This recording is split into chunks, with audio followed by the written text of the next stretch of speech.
Jay Renard, and I am back again with another glorious live stream.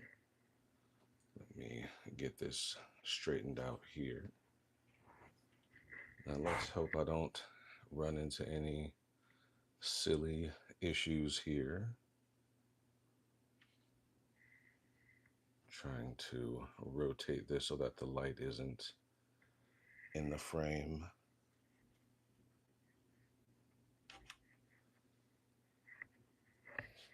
While all that's going on, let me adjust. Hey, Doug, what's up? Yeah, you're the best. All right, I'm gonna have to flip around and adjust this thing here. It shouldn't take very long, but here we go. It's gonna be a little awkward. I won't be able to see a whole lot, but at least the ring light will be out of the shot. Okay, so for the one person that hopped in, I thank you a great deal for sticking around for the live. By all means, let me know if anything is uh, too loud or anything like that. And here we roll. All right, so what we're going to be doing today is I'm going to be using this die press here to make a valet tray. So it's one of those things that you have somewhere either in your bedroom or your home. Lighting is good. All right, thank you very much. I appreciate it, Van Life. And so what I'm going to be doing is I'm going to use this to cut out a shape and gonna make that gonna have that rolling out. Oh, so yeah, I'm rambling here. So the valet tray. Most people have them either in their living room or in the foyer. I think it's called in the mud room or whatever, depending on what part of the country that you live in, where you dump your keys, wallet, stuff like that. And I made one before and it turned out really well, so I'm digging it. I like the shape of this. And the first couple that I made turned out pretty nice. But what I want to do is, of course, church it up a little bit. So, what we're going to be doing is we're going to be making the same thing that I've made before, but with ostrich hide. And the ostrich hide I have is actually just way too thin to,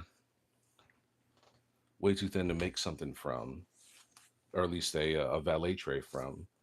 So, I'm going to bolster it and also have a liner at the same time. So this is about maybe 5-ish ounces, give or take, of blue leather. I want to say this is from the Horween Tannery because a lot of my stuff is, but I can't remember off the top of my head. But we're going to mark out a section so I can just cut that piece out. That way I don't need to have this huge roll in there. So if I have it, yeah, whatever, we'll just do this. So from there to there. Mm, And not sure if you can hear my dog and his dog tag just clinking around. He's been quiet all day, but when I start the live stream, he's just got a scratch now. Thank you for that, Doug. He is still, by all accounts, the greatest leather shop dog, so we can't hate on that. Him scratching is just the cost of doing business. For anyone curious, this is the Olfa rotary blade. Love these things. The only, I guess, downside, if you will, is that it's really tough to keep the blade sharpened because unlike straight blades, it's very difficult to strop something circular. It's doable, but it requires a bunch of extra crazy effort. Not enjoyable. All right, so before we break out the ostrich hide, I fail to realize how loud this is until I have the mic close to it. Going to be applying some barge. And for anyone concerned, yes, I do have good ventilation in my workshop and in my home. I won't be passing out, although the smell is very strong, so I suspect my dog will be departing soon. He's done it before, especially when I've had to use a lot of this. Mm.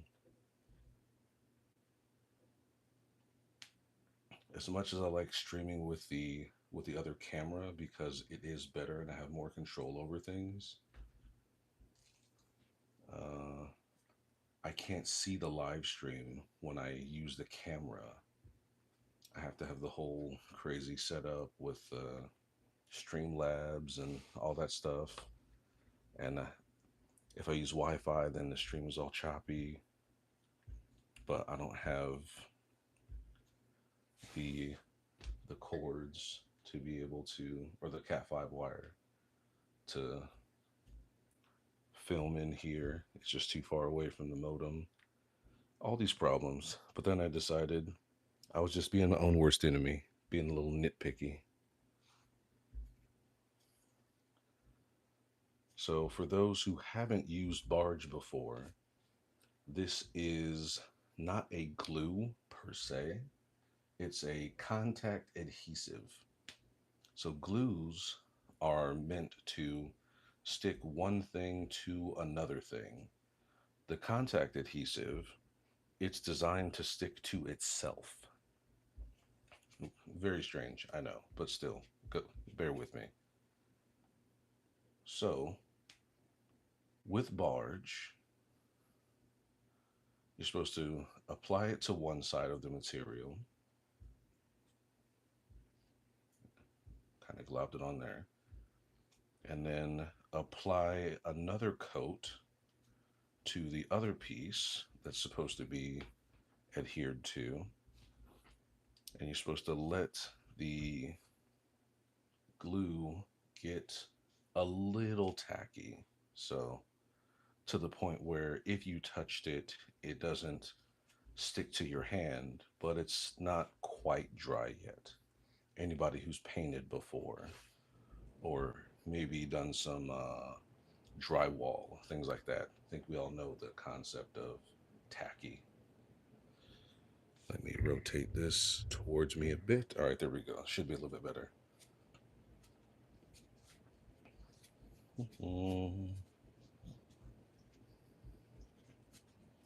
Whoa, silly. I blame my hands for that.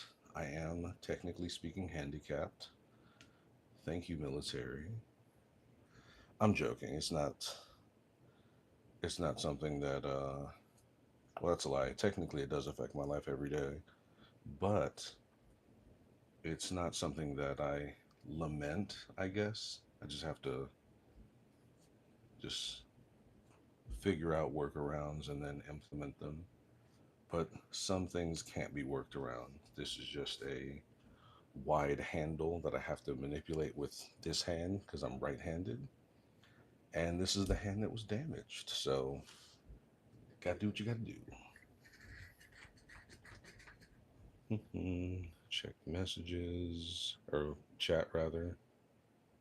Okay, good to go. All right, so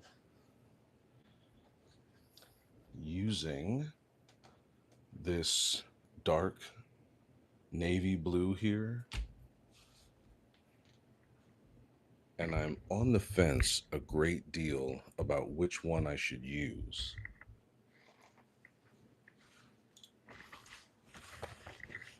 So I've got a moderate amount of this that matches, but if I use it, then I'll be using up a good amount of square footage of something I quite honestly just don't have.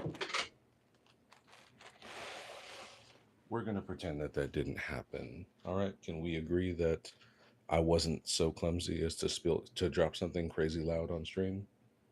All right, great. So I have a lot of this, a bunch of this,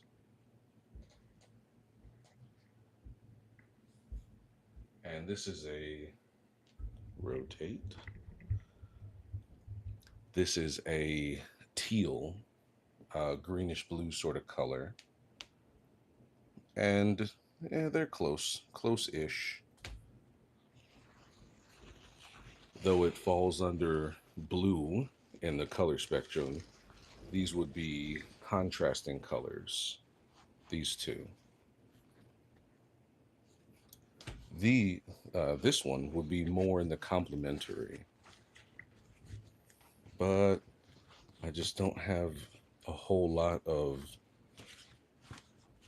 real estate with the really pronounced quill markings.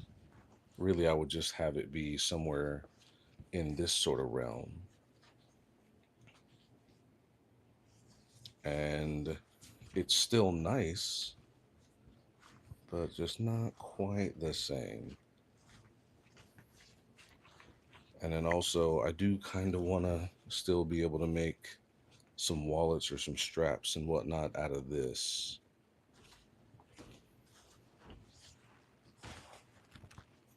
I think I'm going to go with this one. Slide this back.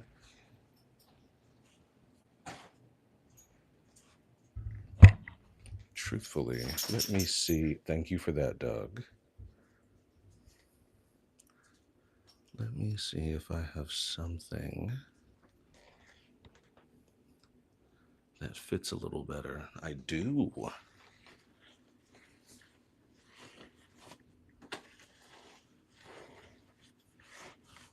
This will be great. I've been looking for a reason to break this bad boy out. Oh, don't unplug. There we go.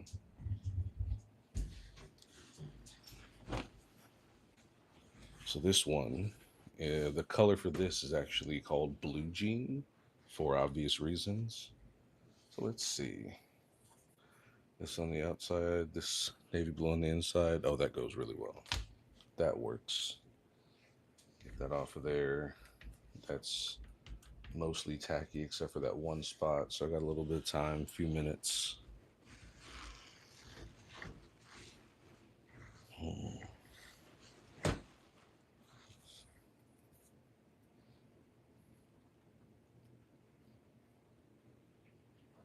Let's change the light here. See if I can get something a little different.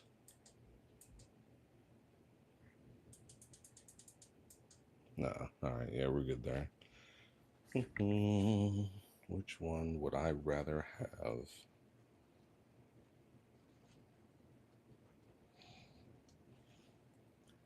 I'm not gonna lie, I think I would rather have this one.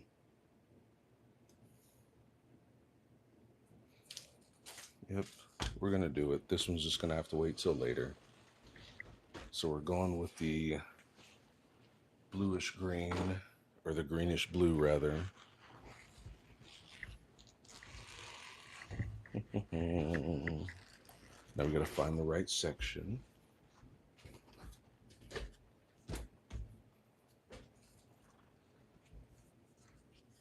Set that there. All right.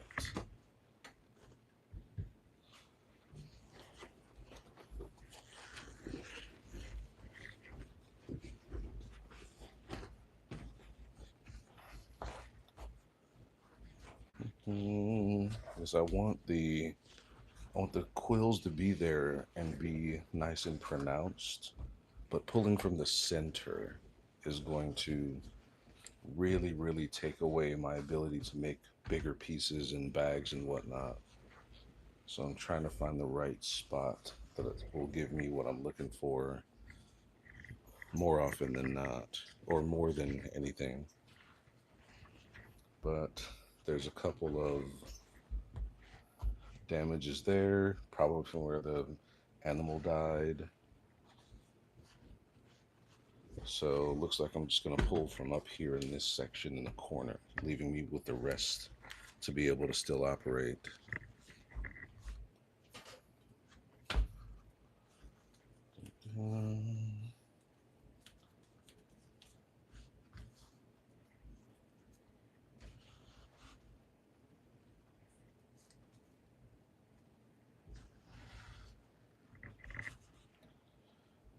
Should never have put that rotary cutter away.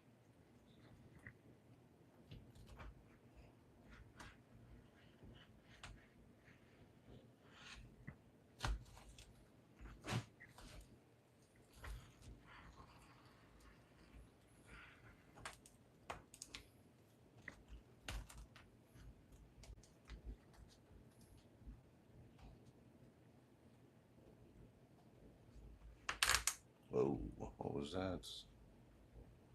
Ah, move this too far down. There we go. Doo-doo.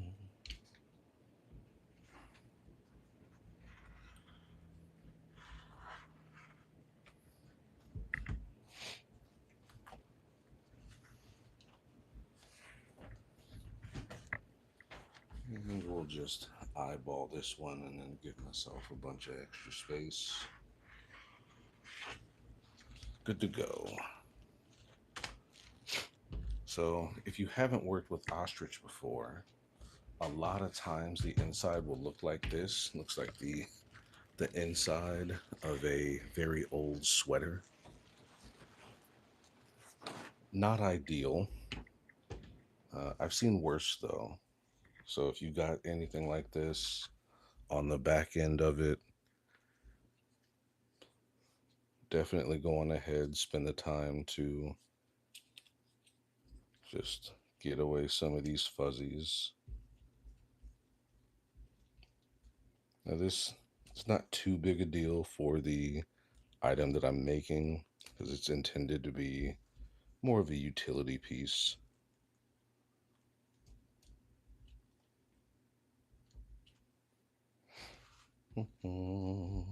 Oh yeah, it's a huge piece there. So if I leave this there, it will show up on the underside. It'll be really, really bumpy and uneven. But you also want to make sure that you're not cutting too much, otherwise you might cut into the material there. So lessons I learned the hard way.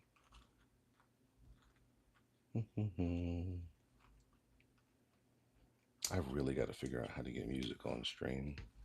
I'm gonna have to buy one of those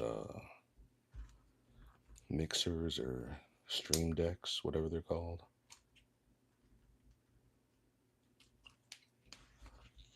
Okay. Yeah, I thought that showed through, but that's really just the tunnel, if you will, for the quill. That's all these things are here is where the feathers once were that were pulled through.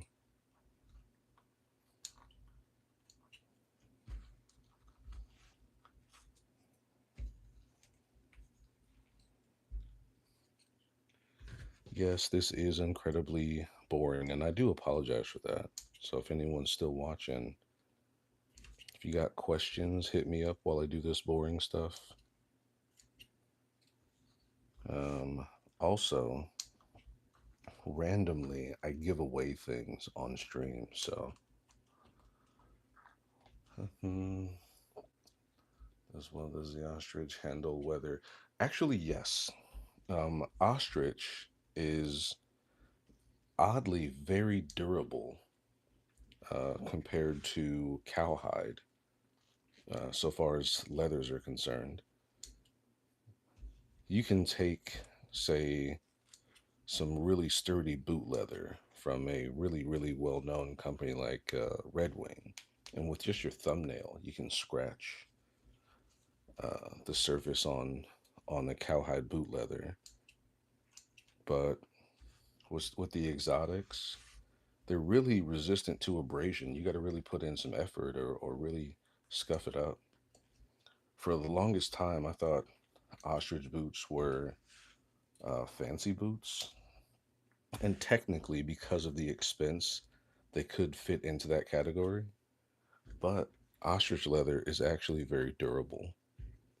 So it is a good work boot or a good material for things to be sturdy. So if you have an ostrich wallet or um I think it's called a pouchette, the thing that your keys can fit up into. So I don't have that. I just have a keychain. I had to church it up and go shell cordovan. But there's a thing that I've seen with that it's basically a shroud over your keys, and you'll it has a little strap there. So when you pull the strap, and there's usually a hook or something like that on there. So when it's up like this, your keys are inside it and they don't jingle around. So if you had something like that and it was cowhide, it would have some bumps and dings and scratches and scrapes over time from stuff in your pocket. But if it were ostrich or uh, even monitor lizard, something like that, after the same amount of time, far fewer scratches and dings to it. All right. Well, as unpretty as it looks, it actually feels pretty flat. Even this area here, it doesn't feel like there's too much rise. So I'm just trying to see which direction I'm going to be applying the glue so that I don't make stuff like this roll up. Actually, you can cut that out. Mm-hmm.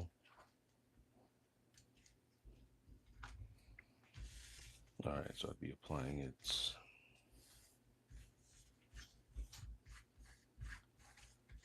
Mm-hmm. All right, mostly this direction. A few oddballs right there, but okay. And just make sure that this would cover. Yep. Mm-hmm. Let me see if I missed another line chat. Okay.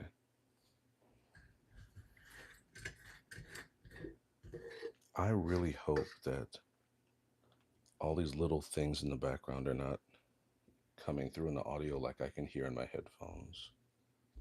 Because my headphones are connected directly into my mic. I'm hearing every little thing. But on the couple test runs that I did on some of the other apps, I couldn't hear nearly as much in the background on the playback. So hopefully you're not catching all of the little stuff like this. Well, maybe that because that was a touch louder, but maybe things like me screwing and unscrewing things aren't showing up because that would be just auditory overload for a stream. Nobody needs that.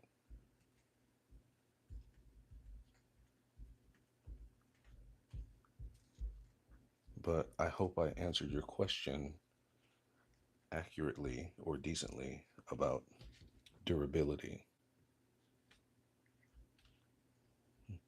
Hmm.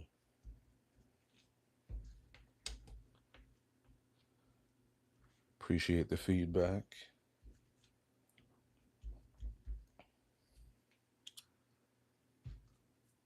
Let me see if I can adjust this. All right. Okay. That should be a little bit better. Mm-hmm.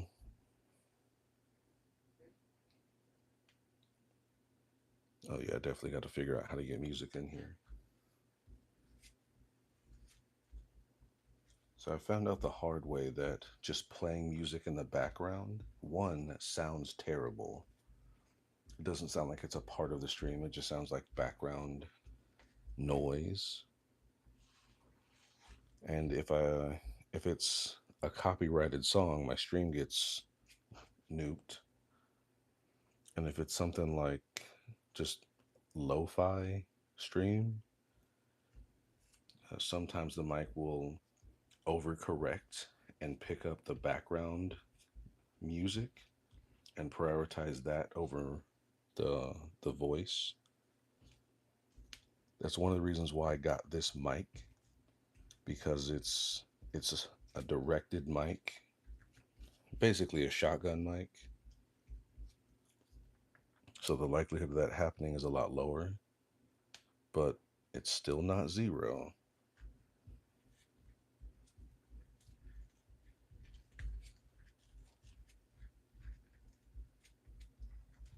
And this is the downside of the leathers without a smooth finish to it. It takes up so much material so far as adhesive or tan coat if you're applying tan coat to the back of something. If it's a smoother material, it goes on no problem. But when it's all super textured like this, yeah, see you in church.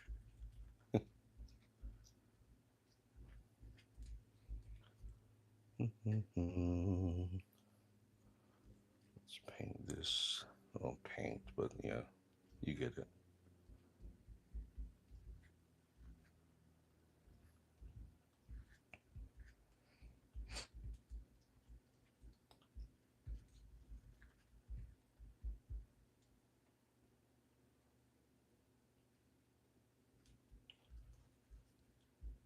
I wonder what sort of music would be received best as background music for this. Maybe a little some lo-fi hip hop or some Afro jazz, some Latin music.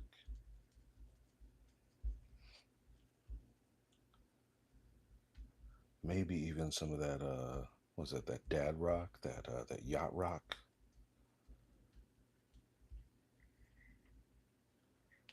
Maybe I'll find one of those CDs from the 90s with all those power ballads. Have some Celine Dion and Michael Bolton playing in the background. Oh no, that's right. It's copyright or copyrighted, copywritten. I don't know what the past tense of copyright is.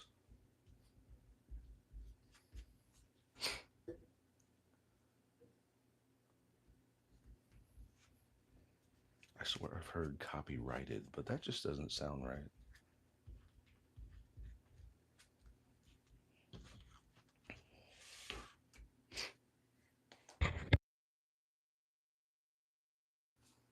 All right, I'm back.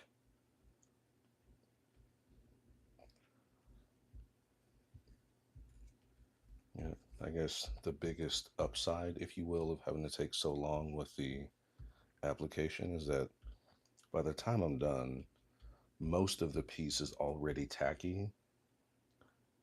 So it's a shorter list. Oh, you know what? Yeah, that's right. ASMR.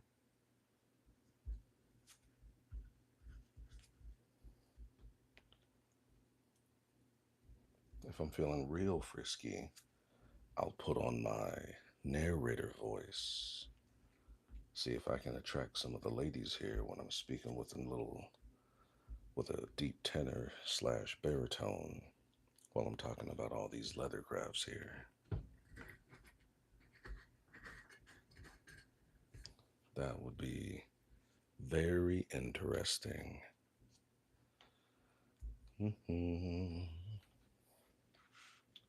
Okay, so just making sure that, yeah, definitely all the dimensions will be covered. Thanks for the vote of confidence. I really appreciate it.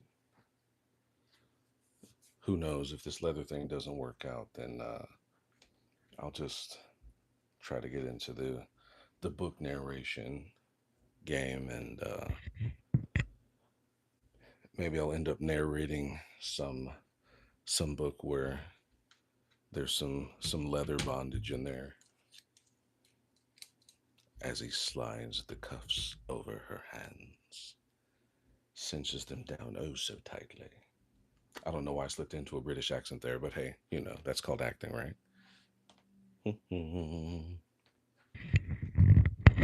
Sorry about that. All right. Hopefully, I don't move too far away. I just remembered I have to grab something with all the silly talk that we're having. Do, do, do.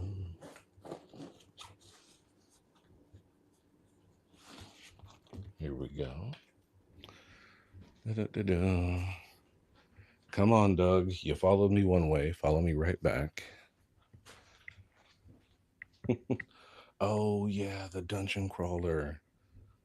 I'm seeing those ads all over my social media because of I read a whole lot of sci-fi, fantasy sort of novels and audiobooks. So I'm seeing them all over the place.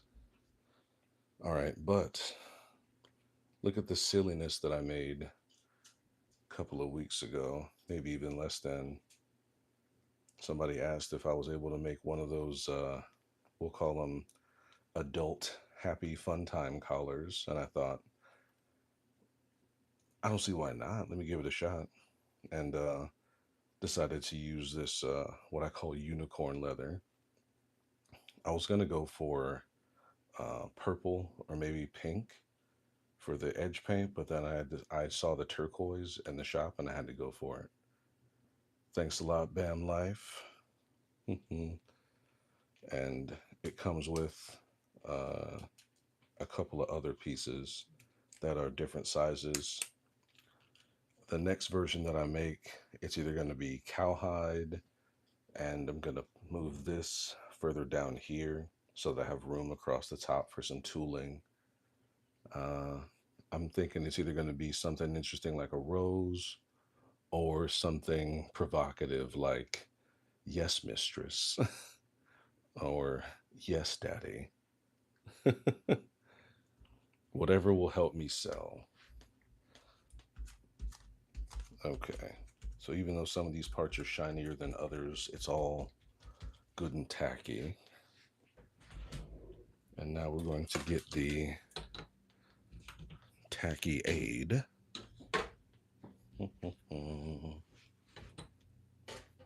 Actually, I cut this piece larger.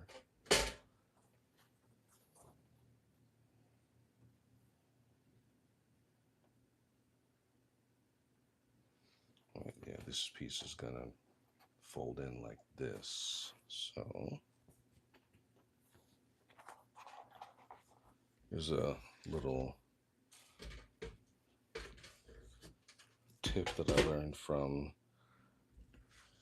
Peter Knits, aka one of the goats of the leathercraft game.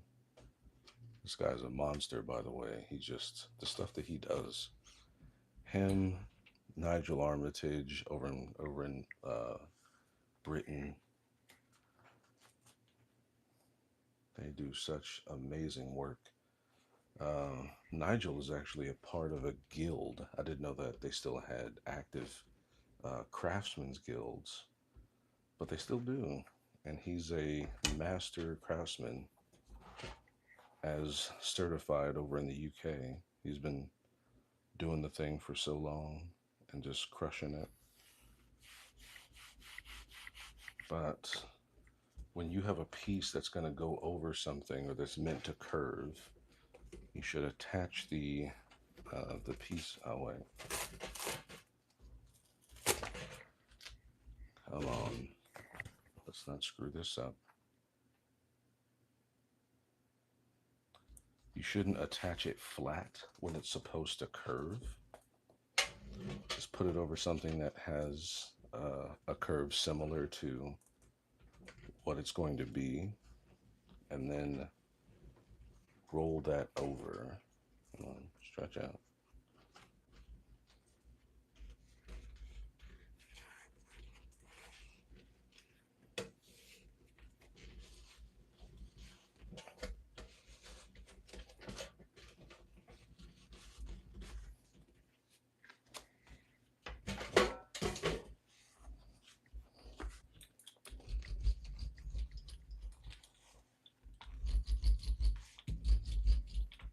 Oh, I know that's coming through the microphone. I can only apologize. I'm sorry.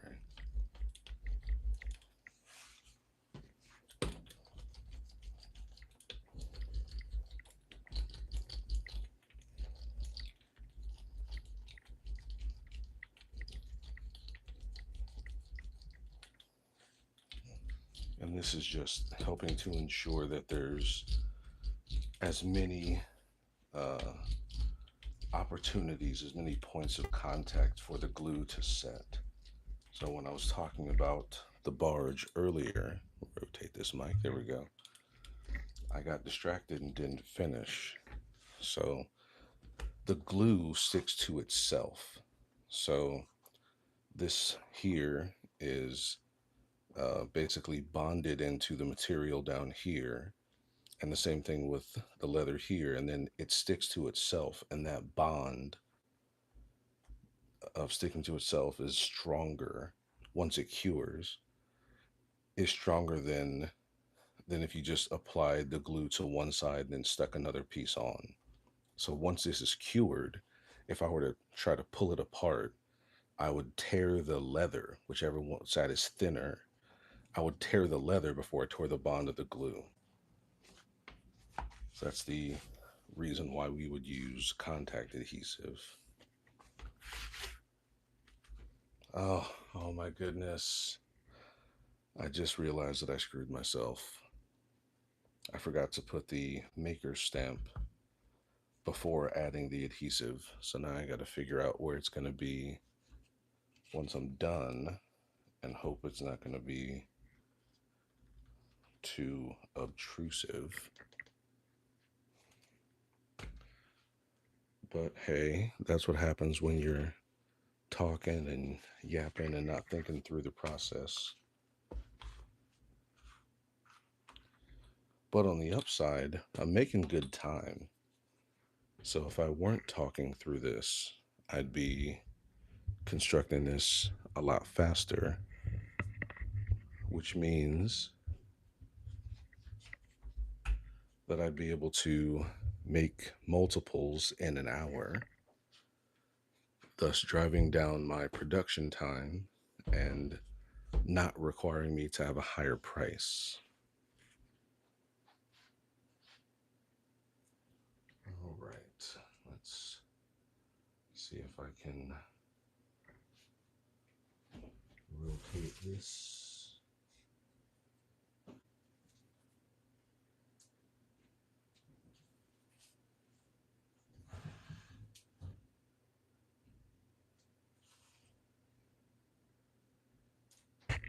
Ooh. Okay.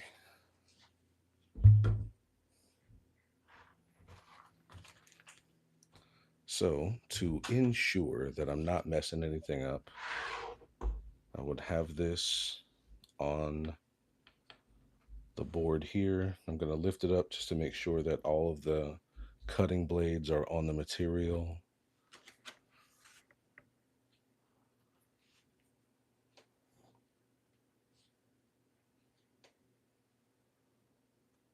And we're all good to go.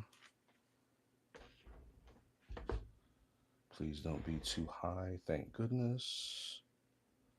Let's bring this in here. Oh yeah, this is just barely the proper thickness. So I didn't technically need to do that so soon, but I wanted to make sure that, oh, sorry about that, y'all.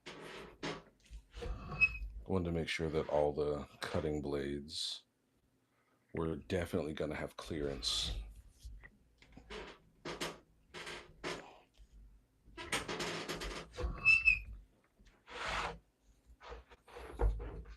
Okay, so they're all stuck into the plastic there. Let's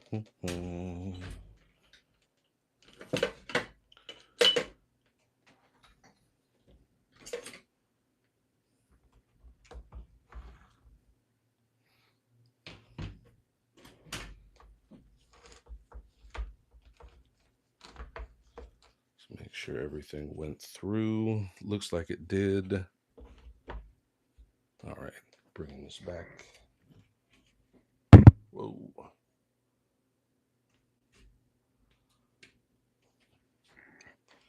All right, so rotate this back so that you all can see what I was looking at. I was making sure that all of the cutting blades went all the way through. So you can see here, everything cut through. Now these points here, they come, yeah, they're really, really tight, and usually they cut through, but I haven't cut through material this thick. So I expect a bit of a sticking point here, here, and here and here. So let's kind of right, definitely right. Mm,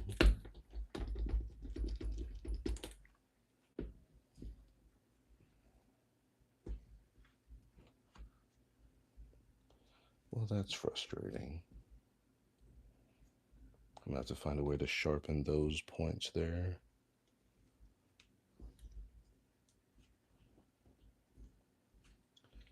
What about, whoa, all right, so that's not as bad.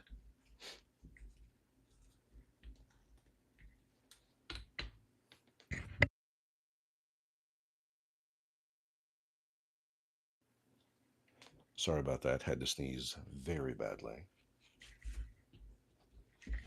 All right, so a little bit of a weird spot there, but we take those.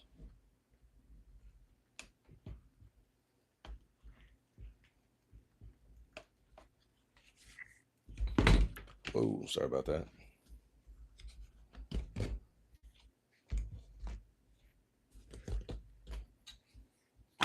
All right, we are coming closer to being done. So for right now, this is scrap. However, these pieces here could be used for something like a watch strap or anything like that because it's got nice material and nice backing. So this is going to go not into the trash bin, but the scrap box.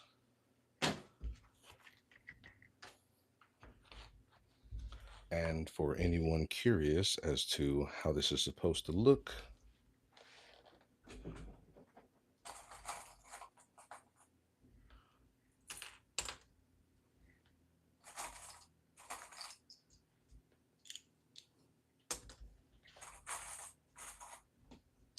where are my bigger clips? Here we go. One more. These tiny ones out of here. So what we'll have, so these spots here, these aren't for rivets. These are to allow for movement in the piece so that there's no crease. So this is where a bend is supposed to be here, here, here, and here. These other holes are for rivets to go through, or screws if you want to use the Chicago screws or something like that.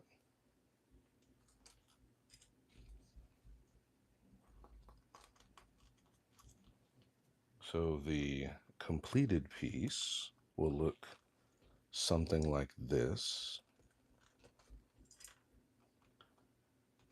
But what needs to happen next is I need to sew around all of these. But yes, the completed piece will look, come on, like so. So inside, outside.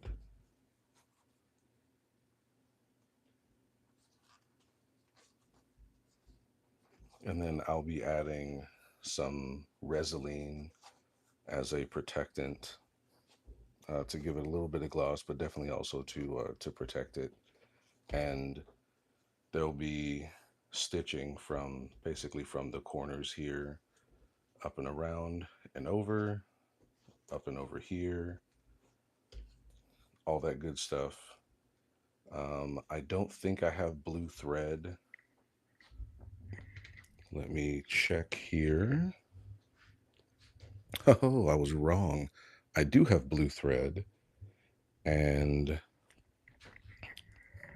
funnily enough, I've got some of this blue thread. So it goes from blue to silver to white, which I think would go pretty well. It'd be an interesting turn instead of just having it just be blue all over. Just have the gradients of blue. That would be a cool. Thank you very much. Yeah, that'll be a cool route to go for this piece. Something that pops. And for the edge paint, I'm definitely gonna go with a navy blue. The only other shade of blue I have is turquoise, and that's just not gonna hit. All right, so everything that I have to do now, I literally can't film. There's no way I can set my camera and everything else up for that and still sew properly. So we're gonna wrap up the stream here, but I am gonna call it at 45 minutes. I should be able to produce one of these. And yeah, yeah. And I'll work that into my pricing. And there you have it. So valet tray, uh, exotic, exotic lined, approximately 45 minutes of production, not including the edge paint. Edge paint's a little weird because outside of the uh, application, most of the time you're just waiting for it to dry. I don't consider that production time because I'm not doing anything, but still, I have to record all that stuff for labor slash tax purposes because I am my best employee. All right, thank you very much, especially my my one streamer hanging in there, putting up with all my BS. Um, if you would, Bam Life, message me on Instagram because what I like to do is reward people who participate in the streams. So message me on Instagram if you feel comfortable anyway. Message me on Instagram. Let me know what your uh, what your YouTube handle, YouTube channel name is, and then shoot me your address, and I'll shoot you off a wallet of some sort, something cool and interesting. Bro, it's just me. Still,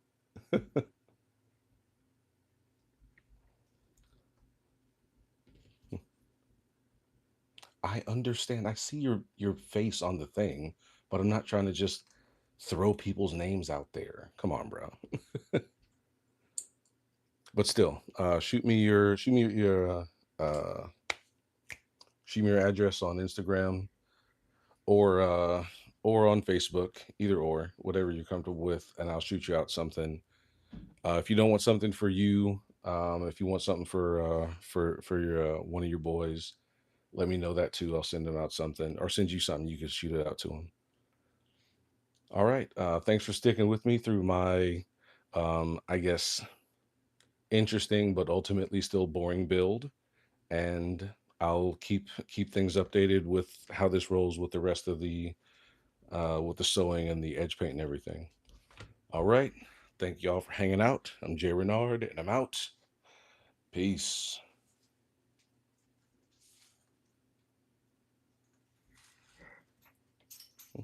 If these buttons are just